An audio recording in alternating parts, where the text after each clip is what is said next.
एक बार पार्वती जी ने शंकर जी से कहा, भगवान, अपने इस भक्त को कैलाश आने से रोक दीजिए, अन्यथा किसी दिन मैं इसे अग्नि में भस्म कर दूंगी। यह जब भी आता है मैं बहुत असहज महसूस करती हूँ। यह बात मुझे बिल्कुल भी पसंद नहीं है। आप इसे समझा दीजिए, यह कैलाश में प्रवेश ना करे। शिवजी जानते थे कि पार्वती सिर्फ उनके वरदान की मर्यादा रखने के लिए रावण को कुछ नहीं कहती हैं। वह चुपचाप उठकर बाहर आकर देखते हैं, रावण नंदी को परेशान कर रहा है। शिव जी को देखते ही वह हाथ जोड़कर प्रणाम करता है। प्रणाम महादेव।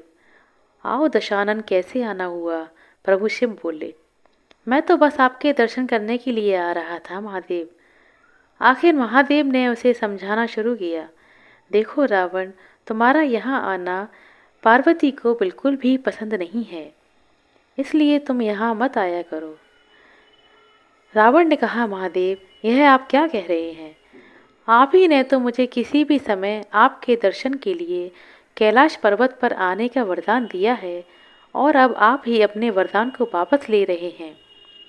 महादेव बोले, ऐसी बात नहीं है रावण, लेकिन तुम्हारे क्रियाकलापों से पार्वती परेशान रहती हैं, और किसी दिन उसने तुम्हें श्राप दे दिया तो मैं भी कुछ नहीं कर पाऊंगा।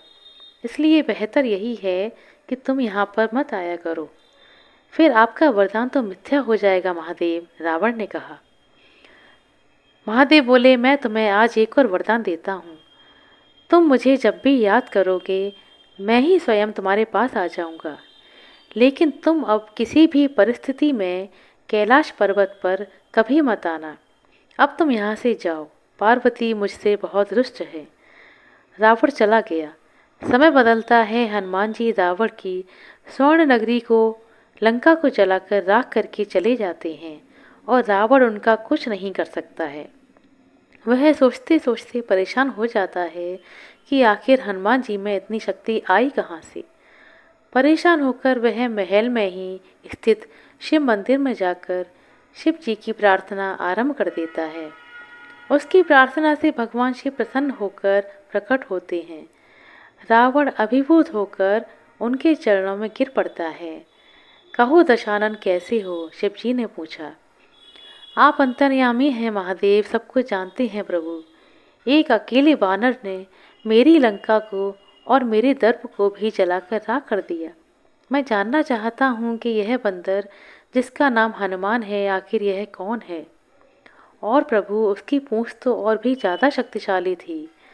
किस तरह सहजता से मेरी स्वर्ण की लंका को जला दिया? मुझे बताइए कि यह हनुमान कौन है? शिव जी मुस्कुराते हुए रावण की बात सुनते रहते हैं, और फिर बताते हैं कि रावण, यह हनुमान और कोई नहीं, मेरा ही रुद्र अवतार है। विष्णु जी ने जब यह निश्चय किया कि वे पृथ्वी पर अवतार लेंगे और माता लक्ष्मी भी साथ में अवतरित होंगी, तो मेरी इच्छा हुई कि मैं भी उनकी लीलाओं का साक्षी बनूं। और जब मैंने अपना यह निश्चय पार्वती जी को बताया, तो वह जिद कर बैठी कि मैं भी आपके साथ रहूंगी। लेकिन यह समझ नहीं आया कि उसे इस लीला में किस तरह भागीदार बनाया जाए। तब सभी देवताओं ने मिलकर मुझे यह मार्ग बताया। आप तो बंदर बन जाइए, और शक्ति स्वरूपा पार्वती देवी आपकी पूंछ के रूप में आपके साथ रहेंगी, तभी आप दोनों साथ रह सकते हैं। और उसी अनुरूप मैंने हनुमान के रूप में जन्म लेकर राम जी की सेवा का व्रत रख लिया, और शक्ति रूपा पार्वती ने पूंछ के रूप में और उसी सेवा के फलस्वरूप तुम्हारी लंका का दहन किया। अब सुनो रावण, तुम्हारे उद्धार का समय आ गया है, अतः श्री राम जी के हाथों के द्वारा तुम्हारा उद्धार होगा। मेरा परामर्श है कि तुम युद्ध के लिए सबसे अंत में प्रस्तुत होना, जिससे कि तुम्हारा समस्त राक्षस परिवार भगवान श्री राम के हाथों से मोक्ष को प्राप्त कर ले, और तुम सभी का उद्धार हो जाए। रावण को सारी परिस्थिति का ज्ञान होता है, और उस अनुरूप वह युद्ध की तैयारी करता है, और अपने पूरे परिवार को प्रभु राम जी के समक्ष युद्ध के लिए पहले भेजता है, और सबसे अंत में स्वयं मोक्ष को प्राप्त करता है। आशा करते हैं दोस्तों आपको हमारे द्वारा सुनाया गया छोटा सा धार्मिक प्रसंग अच्छा लगा होगा। यदि कहानी अच्छी लगी हो तो कृपया लाइक कर दें, शेयर कर दें। चैनल पर नए हैं तो सब्सक्राइब कर लें।